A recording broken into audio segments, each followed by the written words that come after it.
In 1977, Pele, one of the greatest footballers that's ever lived, referred to football as the beautiful game. This is a sport where some of the greatest stories have happened. From a small team rising through the leagues to win at international level against world-renowned global superpowers in football, to nations struggling through their adversity in politics back home to show that that is not what defines them. This story is not like that. This is one of the most heartbreaking stories in modern football. In 2018, over 3.5 billion people watched the World Cup. And with such a massive reach of almost every country on the planet, no one knows the story of the world's first and only openly gay footballer. Good afternoon and welcome to Match of the Day.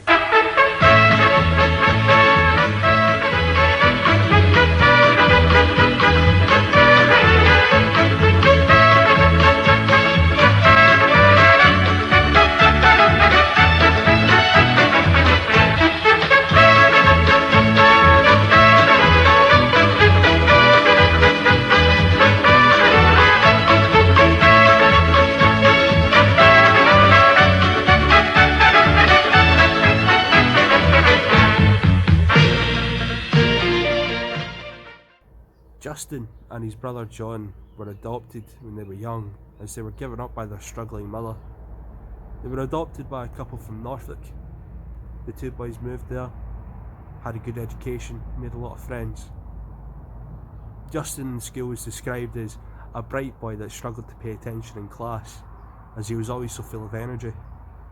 The only time he seemed to be focused was when he was playing sports. I loved my brother. We were exceptionally close as children. Growing up as Bernardo's boys and then moving to Norfolk, we only had each other for so long. I used to have a very severe speech impediment, and it made it very difficult to talk sometimes. But Justin always knew what it was I was trying to say.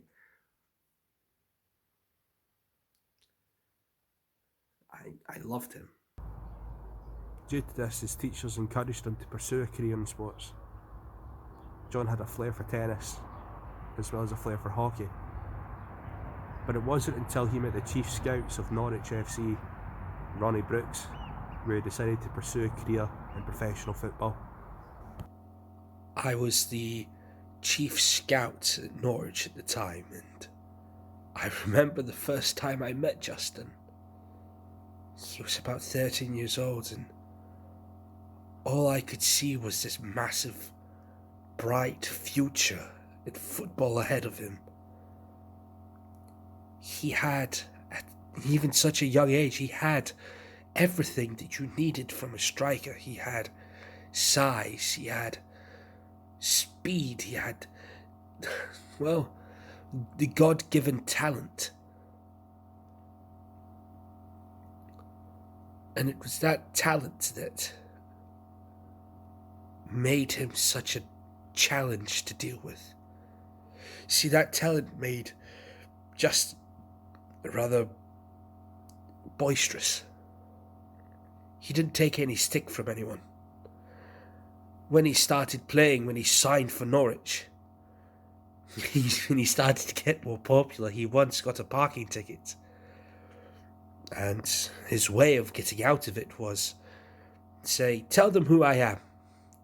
Tell them I'm Justin Fashanu."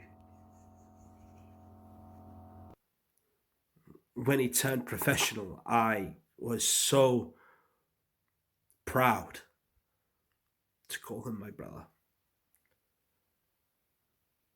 But I was also so jealous of him at the same time.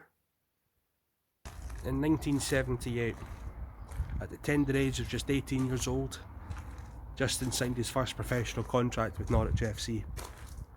In his first game, he scored a goal. In his second, a hat-trick. Within one season, he'd already established himself as a local hero and club legend. But it wasn't until his second season where Justin's career really took off. He was awarded goal of the season for a goal against Liverpool, last year's champions. This would propel his career and make him the first ever black player to be worth £1 million.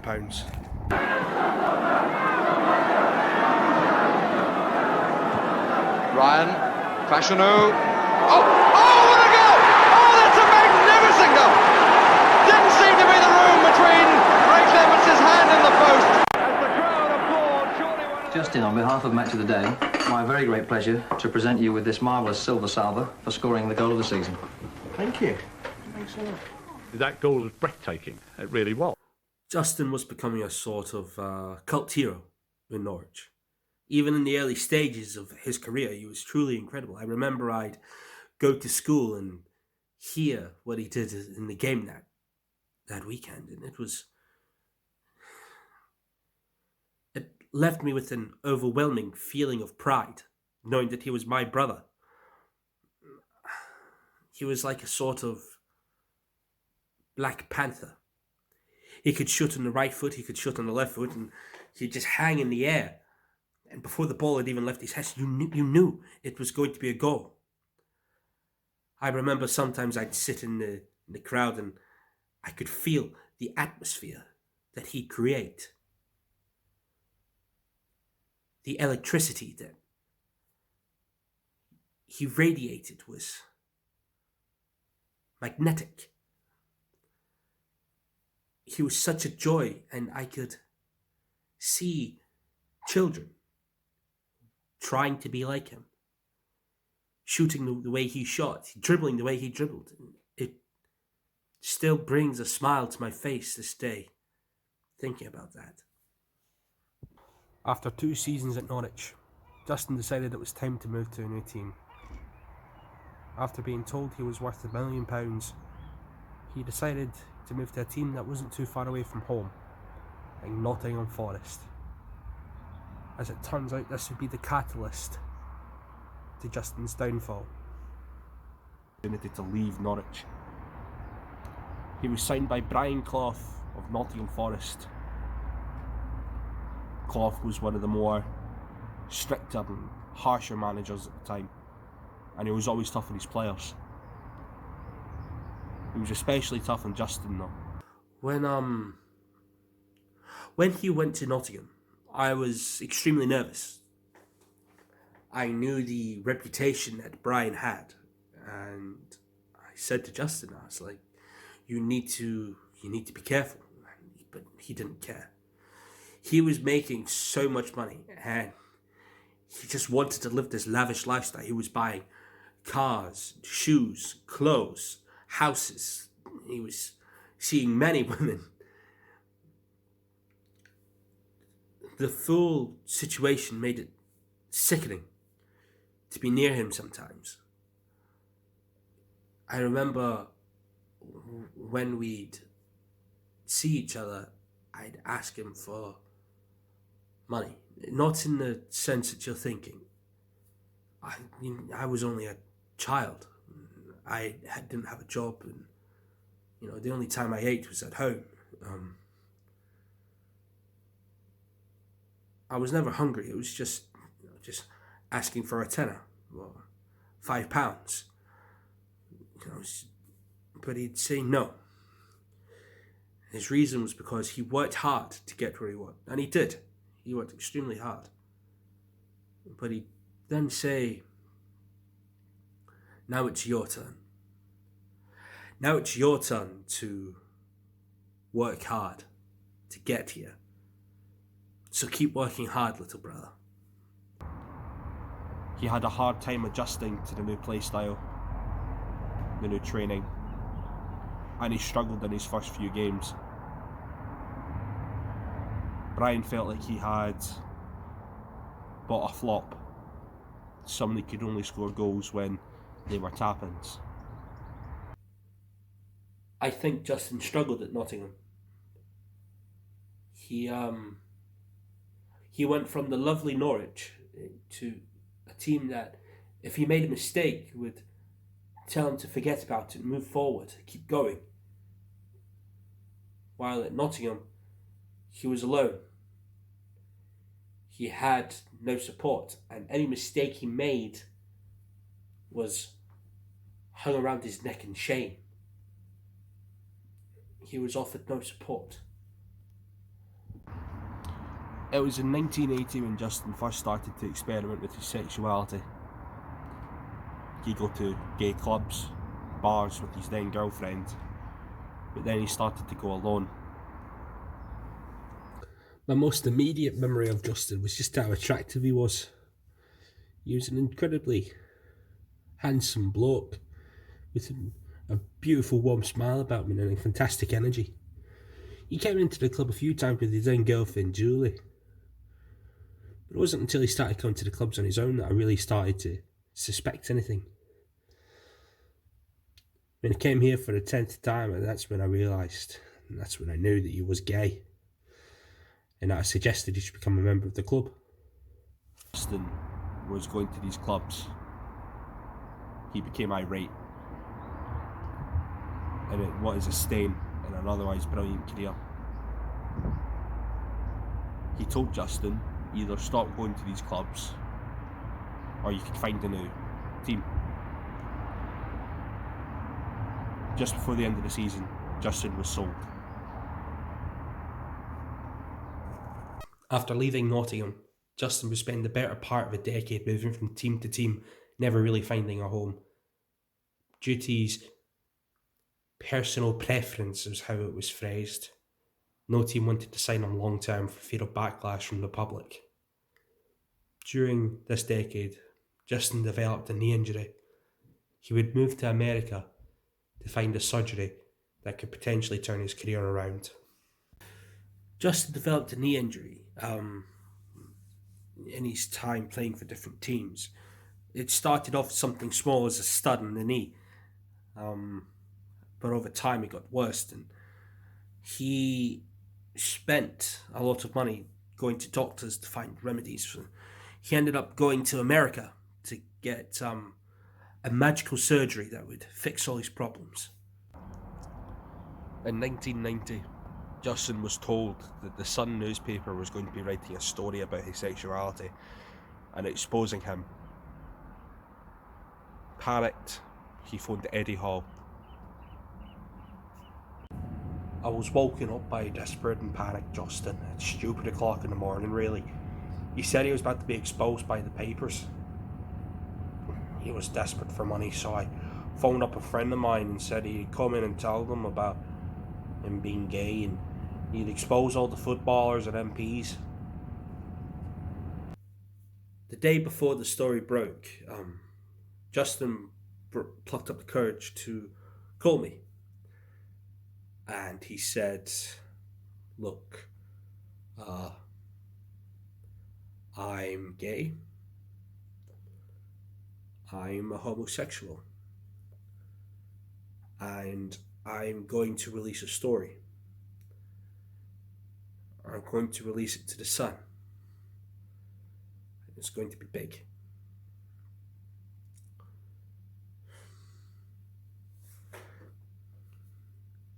Being black and getting into trouble is a story in and of its own. But being black and gay, it was Christmas. So I said to him, look, the money you're about to get for this story, to my recollection, it was about 80,000. I said, I've got that. Let me give it to you. If it means you won't tell the story, I will give you the money. Justin Fashanu came out as gay in 1990 during an interview with a national newspaper. He then fought against discrimination from the stands and sometimes in his own dressing room. People come to realise that gay people aren't going to jump on people in the showers or all this type of stuff. You don't have to be a rocket scientist to understand what sort of impact this had on the black community.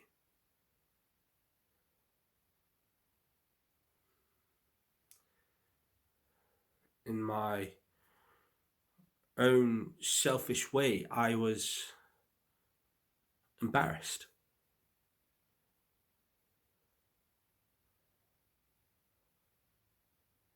I came from the macho world of football.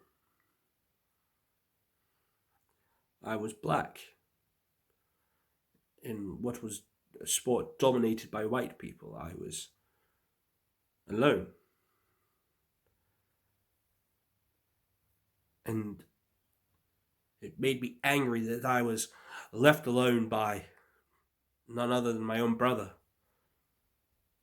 And what made me so angry at the time was how unapologetic he was.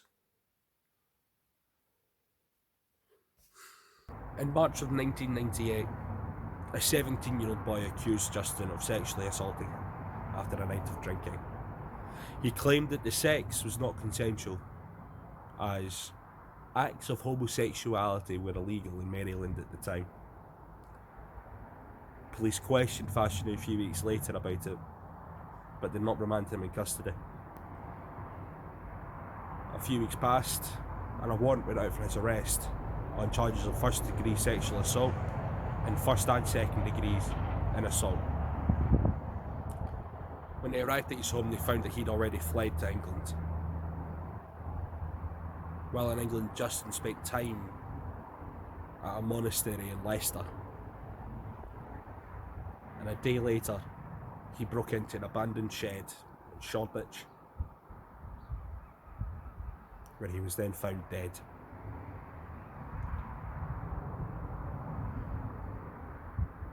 Scotland Yard investigated the death and found that there were no warrants for his arrest, and that the 17-year-old boy's claims were in fact false. The only time that the police wanted to talk to Fashanu was a case of drink driving that happened in 1988.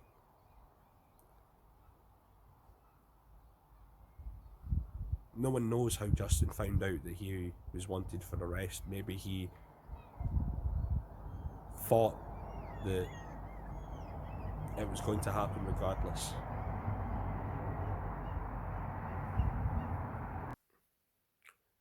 The most painful thing is realizing that I'll never get to see my brother again.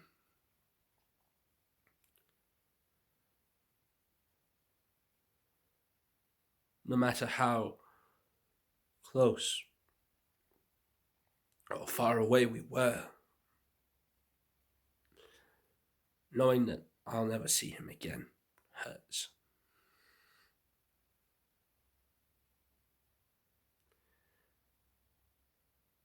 The funny thing is that I don't think that we had any more battles than any other brothers.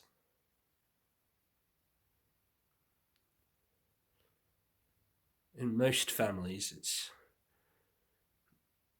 the brother that you fight most with.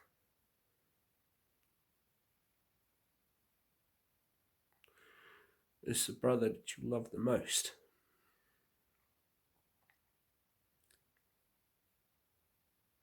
I miss my brother.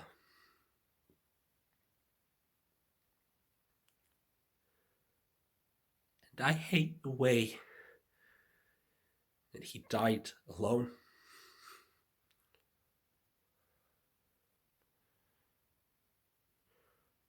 But most importantly, I hate the way that I treated him. And that's something I can never make up for.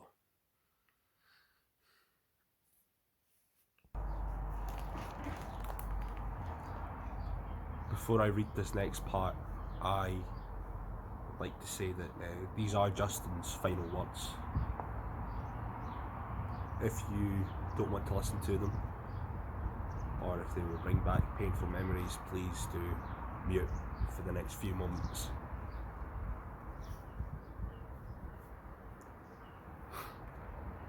Well, if anyone finds this note, hopefully I won't be around to see it. But let's begin at the beginning. What a start. Everything going so well. Then I felt like I was abandoned, left alone, without anybody to turn to. Being gay and a personality is so hard. But everybody has it hard at this moment, so I can't complain about that. I want to say that I didn't sexually assault that young boy and that he willingly had sex with me. And then the next day he asked for money. When I said no, he said, "You wait and see." If that is the case, I hear you say, then why did I run? Well, justice isn't always fair. And I felt like I wouldn't get a fair trial because of my homosexuality.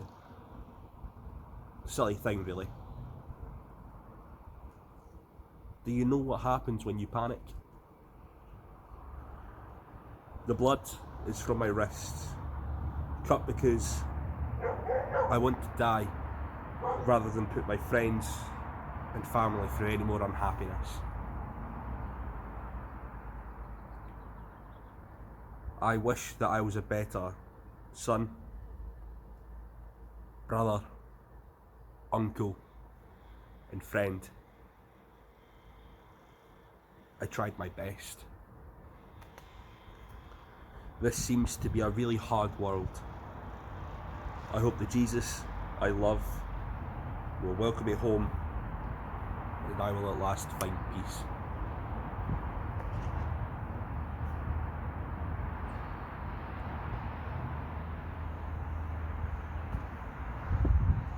Those words, I feel, resonate with people, not just within the community, but people in general. But we shouldn't use Justin's story as just a tragedy. We should use it as a stepping stone, a corner block, a foundation of having more people in the community involved in sports, and have them just be seen as just another person.